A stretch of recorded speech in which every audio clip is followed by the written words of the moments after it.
이 하나님 말씀은 잠언 17장 우리 1절의 말씀을 우리 합독합니다. 잠언 17장 1절 말씀입니다.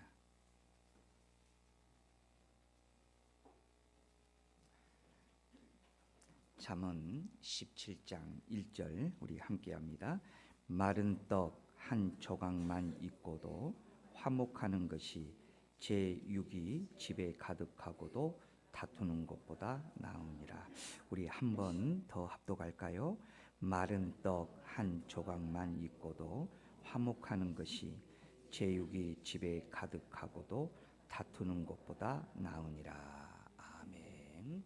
우리 찬양대에 찬양이 있겠습니다. 아멘. 우리 하나님께 영광의 박수 올려드립니다. 자, 우리 이 시간에도 우리 인사할까요? 우리 대성교회 출석 교인이 되신 것을 감사합니다. 이렇게 인사하겠습니다.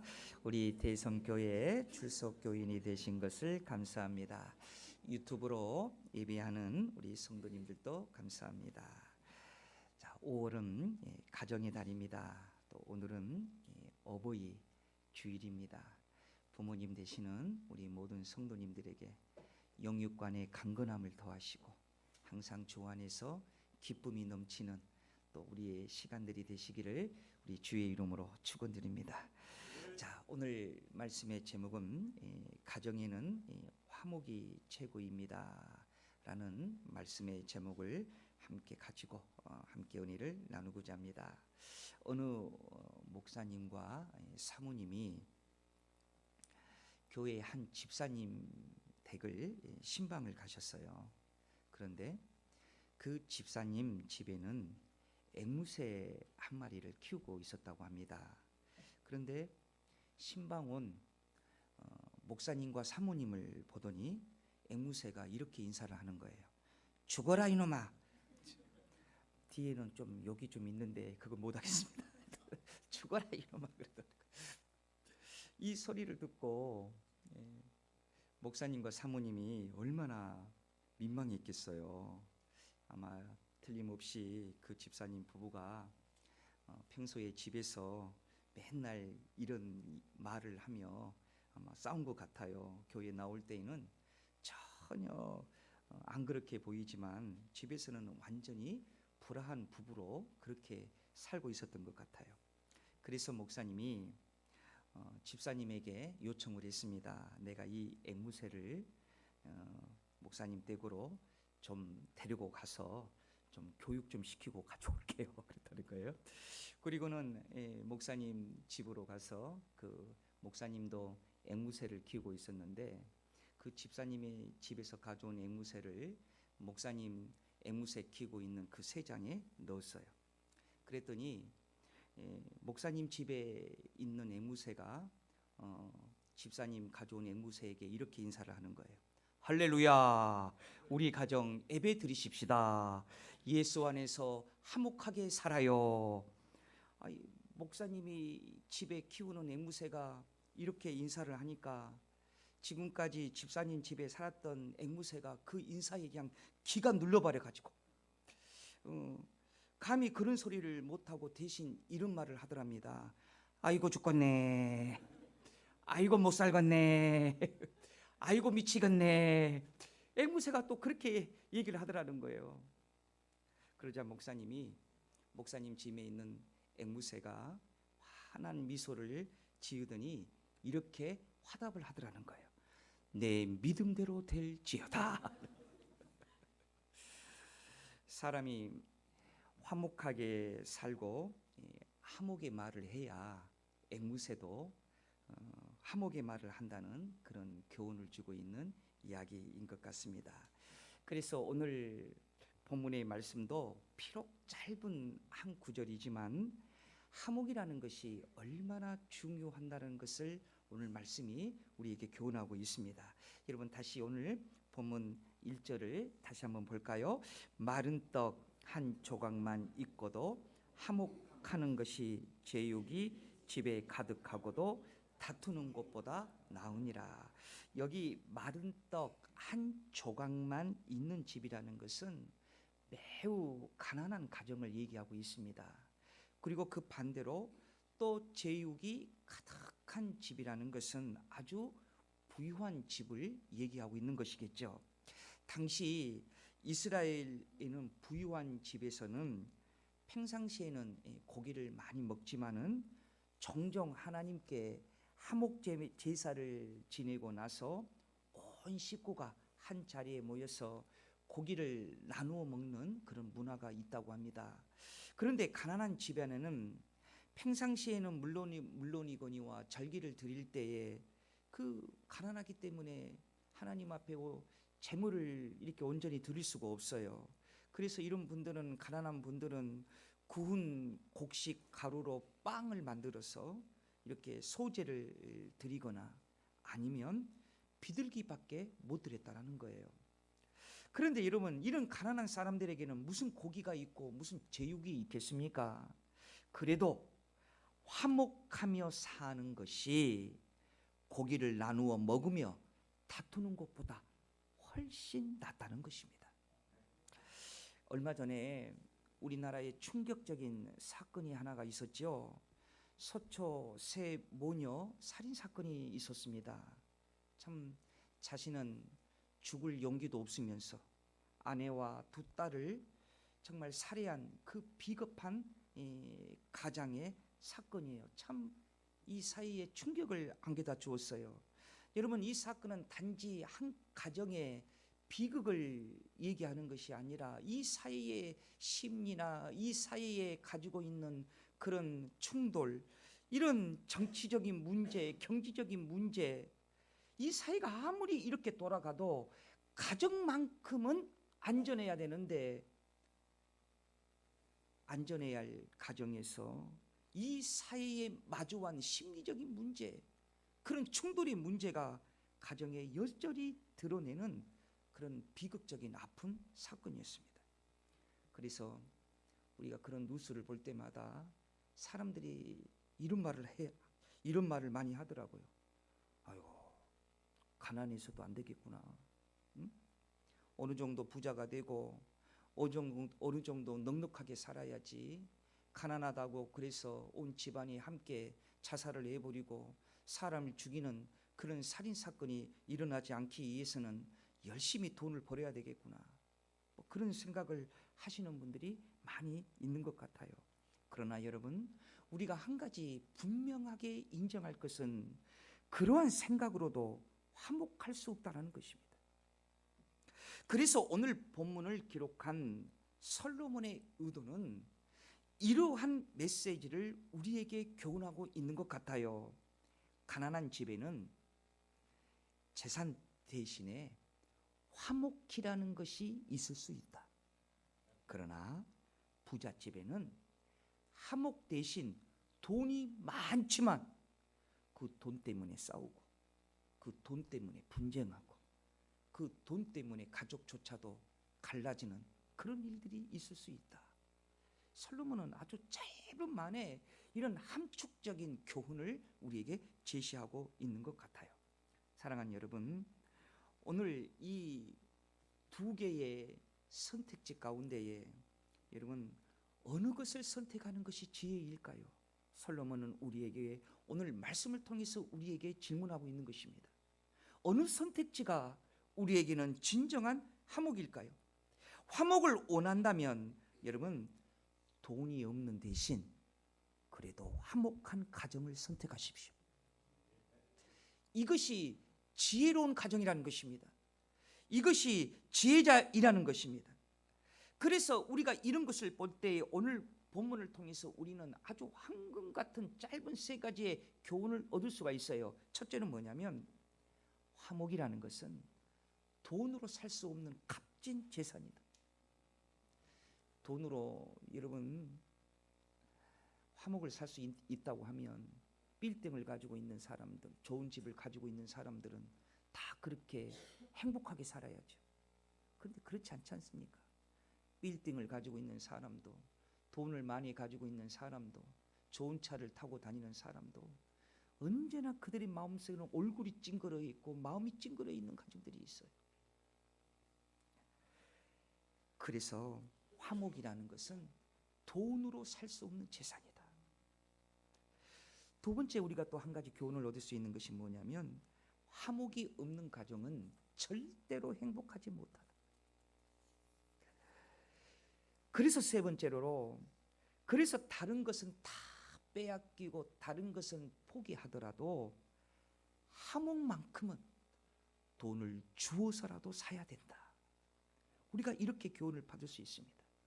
그렇습니다. 여러분, 화목은 중요한 것입니다. 여러분, 부부간에도 불화하니까 가정이 깨지고 또 부모 자식 간에도 화목하지 못하니까 자식이 가출을 하는 경우도 있지 않습니까? 여러분, 교회도 마찬가지입니다. 교회도 화목하지 못하고 늘 불화하고 분쟁하면 가출하는 성도가 나타나게 되어 있는 것입니다. 또 교회가 화목하지 못하고 교회가 분쟁하면 교회는 갈라지고 교회는 깨지고 결국은 세상의 비방거리가 되고 결국은 하나님의 영광을 가리는 일이 교회 안에서도 화목하지 못하기 때문에 얼마든지 일어날 수 있다는 겁니다. 그러나 여러분, 그 반대로 교회가 화목해 보세요. 교회의 화목이 가정의 화목으로 가져다 갑니다. 화목한 교회에서 신앙생활하고 화목한 교회에서 예배 드리고 집에 들어가면은요 찡그릴 필요가 없어요. 왜? 하나님이 그 마음을 유지시켜 주거든요. 우리가 일주일 동안 버틸 수 있는 것은 교회의 화목에서 오는 영적인 풍요로움이 있기 때문에 그래요. 그래서 교회가 화목하지 않으면 내 일주일이 힘들어요. 무거워요. 그래서 예수님께서 마태복음 5장 9절에 뭐라고 말씀합니까? 화평하게 하는 자는 복이 있나니 그들이 하나님의 아들이라 일컬음을 받을 것이며 했습니다. 그러므로 여러분, 우리 언제나 화목을 최고로 삼는 우리 성도님들의 가정 되시길 주의 이름으로 축원드립니다. 더 나아가 우리 교회도 화목을 최고로 삼는 우리 교회로 여러분 되어야 될 줄 믿습니다. 그러면 여러분, 우리가 어떻게 이러한 화목을 만들 수가 있을까요? 여러분, 원리는 간단합니다. 그 원리 하나가 뭐냐면 예수님이 주인 되시는 대화를 많이 하면 된다는 거예요. 여러분, 이 말씀 이해되신가요? 화목을 위해서는 대화를 많이 하자. 그런데 그 대화 가운데에 예수님이 중심이 되는 대화를 많이 하자. 그러면 화목이 찾아온다. 여러분, 대화가 되면 일단 사람들 간에는 뭐가 풀릴 수 있어요. 대화가 단절이 되니까 이런 풀리지 아니하고 대화가 단절이 되니까 갈등이 일어나는 것이죠. 그러나 반대로 대화가 시작이 되면 소통이 되기 시작하면 그때부터 마음이 열리게 되었다는 겁니다. 그래서 우주 비행사요 심리학자인 미카엘 클린스라는 분이 아주 재미있는 발표를 하나 했어요. 자, 어떤 발표를 했냐면 남자는 하루 평균적으로 2만 마디에서 2만 5천 마디의 말을 한답니다. 하루에. 그런데 여자분은요 하루에 몇 마디의 말을 하냐면 3만에서 3만 5천 마디의 말을 한답니다. 비교해보자면 말은 누가 더 많이 한다? 절대로 우리 여성을 비하하는 말이 아니에요. 1만 마디의 말을 남자보다도 여성이 더 많이 한다는 거예요. 백설공주라는 재미있는 해석이 있어요. 이 백설공주라는 이 해석이 어떤 해석이 있냐? 백방으로 설치고 다니며 공포의 입을 놀리고 다니는 여자, 이분들을 백설공주란대요. 그런데 뭐 직장을 다니는 주부라든지 또 친구들이나 지인들을 만나고 돌아온 주부는 남편이 퇴근하고 돌아올 때는 대부분 2만 5천 마디의 단어를 다 사용해 버린대요. 그러니까 집에 오면 몸이 파김치가 되고 기진맥진해서 집에 와서 그냥 아무 말도 아직 안 한대요. 그런데 전형적인 전업주부는 아직까지도 2만 마디의 말을 못 했거든요. 그러니까 남편이 돌아오면 이때부터 아내는 입을 열기 시작한대요. 입술에 시동을 건대요. 마치 입술에다가 모니터를 탄 사람처럼 그냥 조잘거리기 시작한대요. 그런데 남편은 피곤하잖아요. 그래서 들어오는 아내의 말을 다 들어주지 못하고 받아주지 못하는 거예요. 그러니까 여자는 가슴이 답답하고 속이 탈 수밖에 없지요. 왜? 대화할 상대자가 없으니까요. 그래서 날마다 대화의 빈곤을 느끼니까 마음바닥이 항상 텅텅 비어 있어요. 여러분, 자녀라도 있으면 자녀와 좀 대화도 할 테인데 이제는 자녀는 어느 정도 커서 여러분 대화가 안 되고 또 자녀와 얘기하려고 해도 멀리 떨어져 있으니까 자녀와 대화도 안 돼요. 그러니까 고독을 느낀다는 거예요. 그러니까 그 고독 때문에 때로는 탈선도 일어나기도 한다는 겁니다. 그래서 여러분, 사람이요, 고독하면 반드시 무엇이 찾아오느냐? 절망이라는 것이 찾아온다는 거예요. 그래서 실존주의 철학자인 그 실존주의 창시자로 일컫는 키코르는요, 유명한 여러분 책이 있죠. 그 책이 어떤 책이냐? 좀 스크린 좀 띄워주실까요? 절망은 죽음에 이르는 병이다. 그러니까 그 절망이 뭐냐?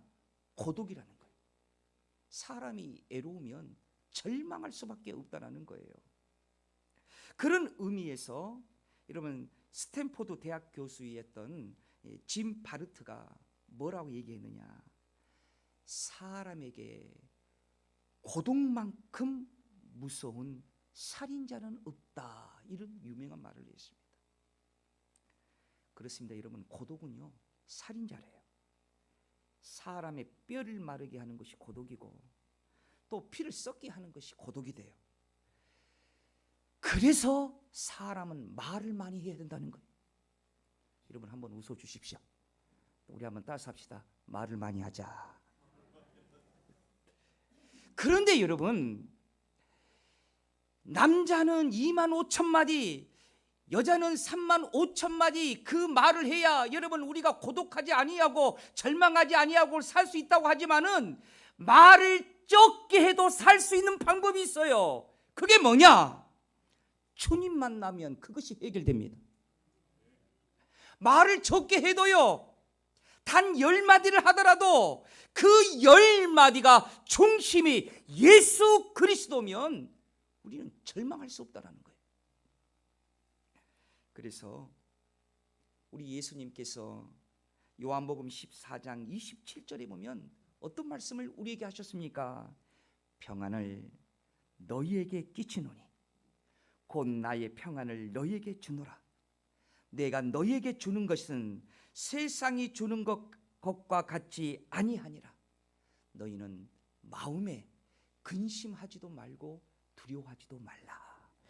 이렇게 말씀하시는 우리 주님이 중심이 되는 그런 단어, 언어, 대화, 이러면 우리는 말을 적게 하고요, 우리가 그렇게 산다 할지라도 우리는 절대로 고독이라는 절망 속에 빠지지 아니한다는 겁니다. 사랑하는 여러분, 예수님이 주인 되는 대화를 하시기를 우리 주의 이름으로 축원드립니다. 예수님이 중심이 되는 그 대화 속에는 안정이 있고 담대함으로 세상을 이기는 힘이 있어요. 일본의 교육자 또 분이고 또 작가로도 유명하죠. 이분이 사고력과 표현력, 독서법, 학습법, 이러한 연구를 바탕으로 다양한 저서를 발표한 사이토 디카시라는 분이 계시는데, 그분의 책 중에 우리 시중에 널리 알려진 책이 하나가 있어요. 한번 스크린 한번 띄워 주실까요? 그게 뭐냐면 잡담이 능력이다. 이런 책이 있습니다. 여러분, 우리 젊은 학생들을 강추합니다. 그런데 이 책에 의하면은요, 잡담은 30초 만에 어색함을 사라지게 하는 능력을 가져다 준다는 거예요. 여러분, 이 세상에는요, 의례껏 주고받는 영혼 없는 대화가 얼마나 많습니까? 식당이나 찻집에 이렇게 앉아 있는 우리 여성분들을 이렇게 가만히 지켜보고 있으면요, 얼마나 수다를 많이 떠는지 그냥 막 3만 5천 마디의 언어를 하느니라고 막 많이 바쁘셔요. 그런데 그런 3만 5천 마디의 말을 하시는 그런 여성분들을 가만히 쳐다보고 가만히 듣고 있으면 솔직히 제 느낌은 뚜렷한 주제도 없고 맥락도 없습니다. 그냥 어떤 한 분이 말을 하면 옆에 있는 분이 깔깔깔깔깔깔깔 웃고, 또 어떤 여자분이 또 얘기하면 또 깔깔깔깔깔 웃고. 근데 왜 이렇게 웃음이 많은지 몰라요, 우리 여성분들은요. 이럴 때 한번 웃어주라고 한 건데 정말 남자분들보다도 우리 여성분들이 그렇게 웃음이 많은 것 같아요. 그런데 그것을 가만히 지켜보고 있으면, 그 분위기를 보고 있으면 그렇게 유쾌할 수가 없어요. 그렇게 소녀처럼 천진만만하게 웃으면서 찻집에서 얘기하고 깔깔거리는 그런 모습들을 보면 참 행복할 수밖에 없어요. 아, 친구들이 좋긴 좋은갑다. 지인들이 좋긴 좋은갑다. 여러분, 왜 그런 줄 아세요? 바로 이 일본 작가인 사이토 디카시가 말한 무엇이 능력이다? 잡담이 능력이다. 우리 한번 옆사람과 한번 인사하겠습니다. 와, 수다 잘 떨게 생겼네요. 시작. 그 수다가, 여러분, 수다가 능력이라는 거예요. 수다가. 예? 수다가 능력이래. 자, 이 말입니다, 여러분. 우리가 수다라도 떨어야 화목하게 된다는 거예요. 예? 그런데 우리의 최고의 수다가 뭔 줄 아세요, 성도 여러분? 우리의 최고의 수다는 기도입니다. 우리의 최고의 수다는 기도예요. 여러분, 인간의 지식과 방법으로는 하려고 하면 할수록 우리가 늪에 빠지는 것처럼 그렇게 늪에 빠져 나가고, 주님이 우리에게 베푸시는 그런 기적도 체험할 수 없고 결국은 실패하고 말지만은, 그러나 우리 그리스도인들은 무슨 문제이든지 기도로 수다 떨면 하나님께서 그 모든 것을 해결해 주신다는 거예요. 여러분, 시험을 이긴 아브라함 좀 보십시오. 갈 바를 알지 못한 채 또 독자 이삭을 여러분 바치라고 하는 그런 엄청난 시험이 찾아올 때 아브라함이 여러분 어떻게 그것을 이긴 줄 아십니까? 하나님과 수다였습니다. 갈 바를 모를 때에는 하나님께 수다, 내가 감당할 수 없는 무거운 어떠한 일을 하나님께서 명령할 때에도 수다, 이것을 우리는 기도라고 얘기합니다. 바벨론에 있는 이스라엘 백성들이 하만의 음모로 파멸되기 직전에 모르드게로부터 하만의 음모를 왕에게 보고를 해달라는 부탁을 받은 에스더가, 여러분 성경에 보면 뭐라고 얘기한 줄 아십니까? 나를 위하여 기도해 주세요 그랬습니다. 에스더는 비록 왕후이지만은 왕이 부르지 않을 때에는 왕으로 한다 할지라도 왕 앞에 나갈 수 없어요. 그러나 하나님께 수다 떨고 하나님께 기도하면 하나님께서 왕의 마음의 문을 열어주셔서 자기를 불러주신다는 거예요. 그럼 그때 얘기를 해서 왕의 마음의 문이 열리니 그 모든 것이 합력하여 하나님의 뜻을 이룰 수 있다는 것을 알기 때문에 에스더가 나를 위하여 기도해 주세요. 성도 여러분, 화목은 수다로 성취된다고 했습니다. 우리 그리스도인들은 그 수다가 뭡니까? 기도입니다. 기도로 화목이 성취된다는 거예요. 우리는 살아가면서 참 수많은 도전과 어려움에 참 마주할 때가 얼마나 많이 있는지 몰라요. 때로는 우리의 힘으로 감당할 수 없는 일들이 닥쳐올 때마다 세상이 너무 거칠어요. 그래서 우리는 하나님을 원망할 때도 있고, 때로는 내가 신앙생활을 하는 교회를 향하여서도 원망할 때도 있어요. 그러나 여러분, 우리는 그럴 때마다 기도만이 화목하게 할 수 있습니다. 여러분, 이사야 40장 31절의 말씀을 우리 다 같이 한번 합독해 볼까요? 오직 여호와를 앙망하는 자는 새 힘을 얻으리니 독수리가 날개치며 올라감 같을 것이요 다름박질하여도 곤비하지 아니하겠고 걸어가도 피곤하지 아니하리로다. 여러분, 기도하는 순간, 우리가 하나님 앞에 수다를 떠는 순간 하나님께서 우리에게 새로운 에너지를 공급하여 주신다는 것입니다. 그래서 우리가 아무리 무거운 짐에 짓눌려 쓰러질 같은 순간에도 기도는 우리를 다시 일으켜 세워 주신다는 것입니다.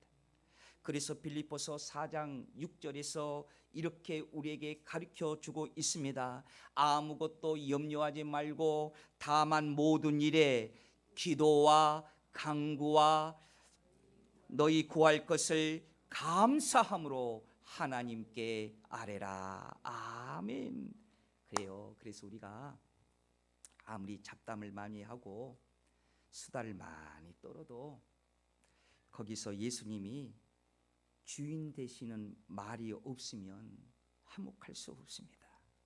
그냥 수다만 떨고 잡담만 많이 하다 보면 화목의 문턱은 밟을 수 있어요. 밟겠지요. 그렇다고 해서 그 수다와 잡담은 진짜 화목의 단계까지 이르지 못하게 된다는 것을 여러분 기억하십시오. 이 세상에는요, 사람을 죽이는 말도 있고요, 그 반대로 사람을 살리는 말도 있어요. 그런데 여러분, 아무리 좋은 잡담이라고 하더라도 하다 보면 사람을 죽이는 말을 할 때가 있다는 거예요. 그래서 성경도 이렇게 말씀하고 있지 않습니까? 잠언 18장 21절에 보면 죽고 사는 것이 혀의 힘에 딸려나니 혀를 쓰기 좋아하는 자는 혀의 열매를 먹으리라 그랬습니다. 여러분, 그렇기 때문에 우리에게 가장 중요한 것은 우리 대화 속에 우리 주님이 주인 되시고 예수님이 주인 되는 대화를 통해서 우리 부모님을 기쁘시게 하는 여러분 오늘 어버이 주일 되시길 바랍니다. 우리 부모님에게 어떤 수다를 떨게 할까요? 우리 예수님이 중심이 되는 수다, 우리 예수님이 중심이 되는 그런 언어 사용을 할 수 있는 그런 어버이 주일이 되시길 바랍니다. 그래서 마지막으로 성도 여러분, 우리 어버이 주일을 통해서 부모님을 위해 예수님이 주인 되시는 말씀을 여러분들에게 소개하고 말씀을 마칠까 합니다. 이사야 46장 4절, 우리 자녀들이 부모님을 위해서 주시는 말씀으로 생각하고 우리 함께 합독합시다. 시작. 너희가 노년에 이르기까지 내가 그리하겠고 백발이 되기까지 내가 너희를 품을 것이라. 내가 지었은즉 내가 업을 것이뇨 내가 품고 구하여 내리라. 아멘. 우리 하나만 우리 자녀들이 우리 부모님에게 좋은 수다 언어의 말씀을 줍니다. 고린도후서 4장 16절입니다. 함께합니다. 시작. 그러므로 우리가 낙심하지 아니하노니 우리의 겉사람은 낡아지나 우리의 속사람은 날로 새로워지도다. 날로 새로워지는 우리의 인생은 누구도 나이듦을 누가 막을 수 없어요. 그러나 우리의 속사람은 날로 강건해진다고 했으니 오늘 부모님 되는 우리 모든 부모님들이 이 귀한 축복의 말씀을 받고 항상 주 안에서 행복하시기를 우리 주의 이름으로 축원드립니다. 거룩하신 아버지 하나님 감사합니다. 주님과 함께하는 주님이 중심이 되어지고 우리 예수님이 주인 되어지시는 언어, 기도, 수다, 이 모든 걸로 통하여 우리 부모님들이 더욱더 강건하게 하여 주시고 우리의 가정이 더욱더 화목되게 하는 하나님의 축복의 말씀이 오늘 적용되게 하여 주옵소서. 거룩하신 예수님 이름으로 간절히 기도드리옵나이다. 아멘. 찬송가 595장입니다.